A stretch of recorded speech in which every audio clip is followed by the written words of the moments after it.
आषाढी एकादशीसाठी तुम्ही सुद्धा आत्मविश्वासाने करू शकता असा फक्त 10 मिनिटं नाही तर 2 ते 3 तास कुरकुरीत राहणारा आणि सगळ्यात महत्त्वाची गोष्ट म्हणजे कधीही तेलात न फुटणारा असा आपला आजचा पदार्थ आहे। तर त्यासाठी इथं मी काय केलं, 1 वाटी साबुदाणा फक्त एक वेळेसच हलक्या हाताने धुवून त्यामध्ये जेवढा साबुदाणा तेवढंच पाणी घातलं आणि रात्रभर साबुदाणा भिजवून घेतला।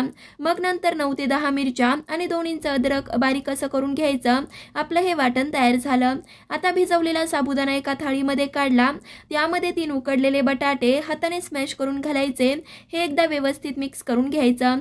नंतर ह्यामध्ये तयार केलेलं वाटण, चवीपुरतं मीठ, 1 चमचा साखर आणि 1 वाटी जाडसर दाण्याचा कूट घातला। हे एकदा व्यवस्थित एकजीव करून घ्यायचं आणि 10 मिनिटं असंच राहू द्यायचं। मग चटणीसाठी पाव वाटी सुकं खोबरं, पाव वाटी भाजलेले शेंगदाणे, 2 मिरच्या, 1 चमचा साखर आणि चवीपुरतं मीठ घातलं। आधी पाणी न घालता वाटून घ्यायचं। नंतर पाव वाटी दही आणि गरजेपुरतं पाणी घालून चटणी करून घ्यायची। मिश्रण मुरल्यानंतर हाताला पाणी लावून मध्यम साईजचे वडे थापून चांगल्या गरम तेलात मध्यम आचेवरती कुरकुरीत होईपर्यंत तळून घ्यायचे।